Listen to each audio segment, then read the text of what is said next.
If you're over 50 and you went to bed last night without doing this, your body spent 8 hours storing fat instead of burning it.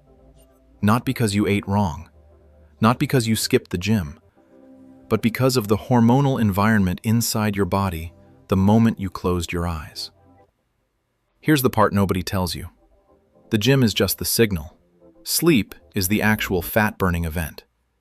Every night, you have roughly an 8-hour metabolic window where your body either breaks down visceral fat, the dangerous kind wrapped around your organs, or locks it in storage. What determines which one happens isn't willpower. It isn't discipline. It's a two-hormone battle that starts playing out hours before you ever hit the pillow. Most people lose that battle every single night without knowing it. Tonight, we fix that. We're going to walk through a step-by-step evening sequence, starting from your last meal, that biologically engineers your body to burn fat while you sleep. This isn't a checklist. It's a hormonal sequence, and the order matters more than the steps themselves. There are two hormones at the center of everything: cortisol and human growth hormone. And the most critical thing to understand is this: they cannot operate at the same time. Cortisol runs the day.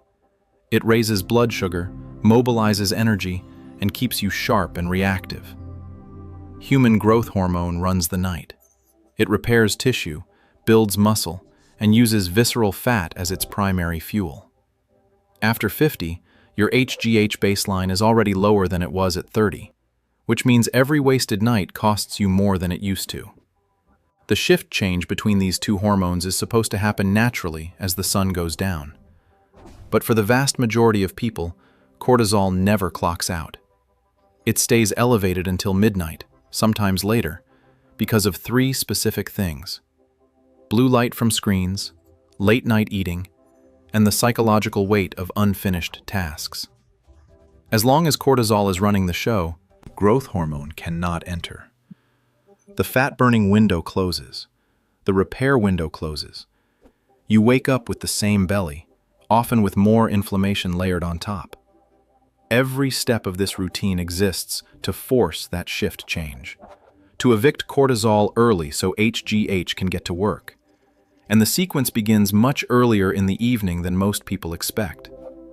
The first move in this sequence is mechanical. Stop eating 3 to 4 hours before sleep. We know that insulin blocks lipolysis. It chemically prevents your body from accessing stored fat. But at night, this problem compounds because insulin and melatonin are in direct competition. When you eat a heavy meal close to bed, especially one high in carbohydrates, two things happen simultaneously. Your insulin spikes, and your core body temperature rises as digestion activates. That thermal conflict disrupts the temperature drop your body needs to enter deep sleep. Melatonin gets crowded out. And one of melatonin's most underappreciated functions is quieting insulin secretion, preparing your cells for the overnight fast. When you close the kitchen 3 to 4 hours early, melatonin can rise uninterrupted. Insulin falls, and the conditions for maximum growth hormone release begin to take shape. One important exception: if you're currently experiencing 3 a.m. wake-ups from low blood sugar, a 4-hour fast may create too much metabolic stress right now. In that specific case, a small protein-rich snack right before bed, collagen, or a small amount of nut butter, acts as a blood sugar bridge. But once your metabolic flexibility improves, the goal is a clean kitchen cutoff. Food is handled. Now the problem shifts to something most people never think about: their lights. Right now, at 10 p.m., your brain thinks it's noon, and it's been lied to every single night for years. Here's why. Inside your eyes, there are specialized cells called melanopsin ganglion cells. They have nothing to do with vision. Their only job is to read the light in your environment and report back to your brain's master clock. And they are exquisitely sensitive to one specific wavelength: blue light.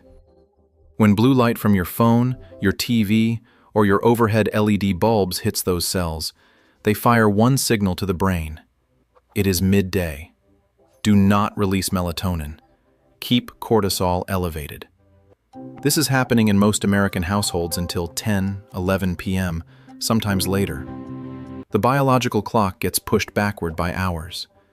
And because cortisol and growth hormone can't coexist, every hour cortisol stays high is another hour your fat-burning night shift doesn't start. The fix is sunset simulation. 2 hours before bed, restructure your light environment completely. Overhead lights off. They're too bright and positioned like a midday sun, which is precisely the signal you're trying to cancel. Replace them with floor lamps or table lamps using warm amber bulbs. If the TV is on, blue light blocking glasses aren't optional. They're protection for your melatonin signal. This single environmental change allows melatonin to begin rising naturally. And as melatonin climbs, it binds to receptors in the pancreas, further suppressing insulin, preparing every cell in your body for the fat-burning fast ahead. Darkness is doing biochemistry for you. Now we use temperature to accelerate it. 90 minutes before sleep, you're going to do something that seems completely backwards. Take a hot shower or bath. Stay with me, because the physiology here is precise. When your skin is exposed to heat, your blood vessels dilate. Blood rushes from your core out to the surface of your skin, your body's attempt to shed heat and regulate temperature. Then you step out of the hot water into a cooler room. That surface heat radiates away rapidly, and your core body temperature drops sharply and fast. That steep drop is a powerful biological trigger. It mimics the natural thermal shift that occurs at sunset, one of the strongest sleep onset signals the human body recognizes. Beyond the temperature mechanism, the heat physically lowers the tone of your sympathetic nervous system. Muscle tension releases. The adrenal response quiets.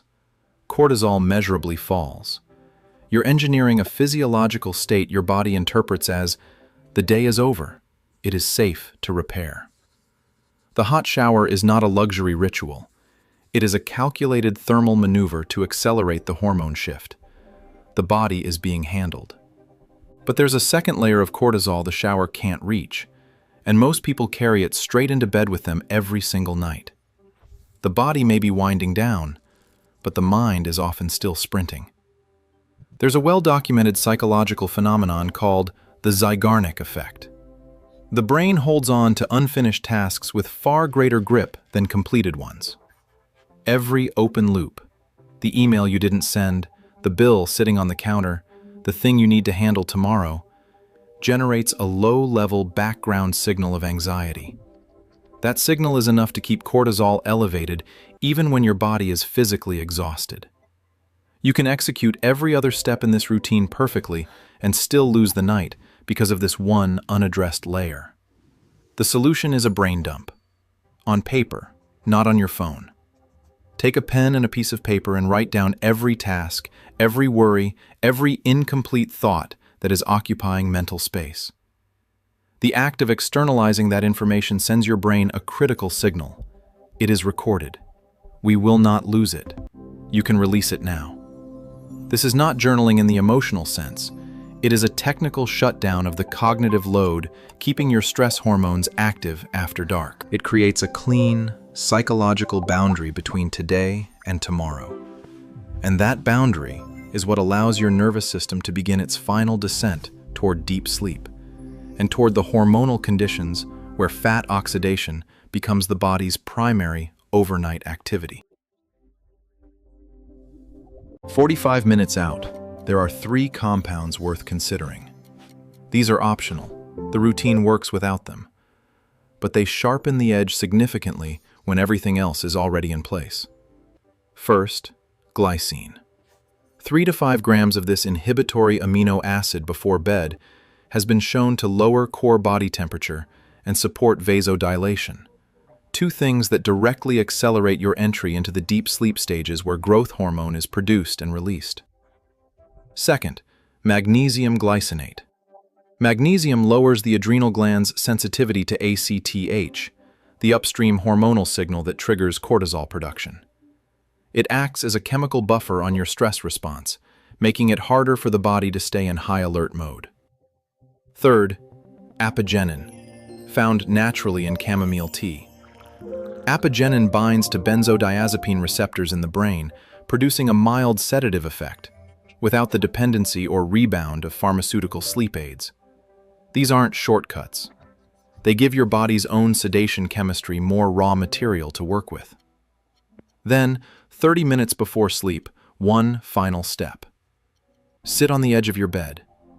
Inhale through your nose for 4 seconds. Hold for 2. Exhale slowly through your mouth for 8 full seconds. The exhale must be longer. That is not arbitrary. A prolonged exhale directly activates the vagus nerve, which lowers heart rate and shifts the nervous system into a parasympathetic state. 10 rounds. That's it. This is the final all-clear signal, the last biological flag that tells every system in your body. The day is finished. The repair crew can begin. Now let's look at what all of this actually adds up to. Think of your evening as a biological slope. You start the night at high elevation. Stress hormones up, nervous system active, metabolism running in daytime mode. The body cannot jump from that height straight into deep, restorative sleep. What it needs is a gradual, engineered descent. Each step in this sequence doesn't just feel better. It moves your hormonal profile measurably closer to the conditions where growth hormone can dominate the entire night. Eating window closed. Insulin falls, melatonin rises. Lights dimmed. Cortisol loses its main trigger. Core temperature manipulated. The body gets its sunset signal. Mental loops cleared. Psychological cortisol finally exits. Chemistry supported. The body's sedation system has what it needs. Nervous system downshifted. The final handoff is made. When you execute this in sequence, something fundamentally changes about what your body does for those 8 hours. Instead of spending the night managing a glucose spike or running background inflammatory cleanup, your body redirects its full resources toward tissue repair and visceral fat oxidation. HGH and glucagon, the night shift crew, work uninterrupted from the moment you fall asleep to the moment you wake up. You don't just feel more rested. You wake up biochemically further along than when you went to bed. A flatter stomach over time isn't a side effect of this routine. It's the direct physiological output of letting the night shift run without interference. You cannot force fat loss by willpower alone, but you can align your evening with your own biology. And when you do, the physiology takes over completely. Turn down the lights, cool the room, clear the mind. Let the night shift do its job. If this was useful, the next video covers what to do in the first 30 minutes after you wake up to keep the fat-burning window open into the morning. I'll see you there.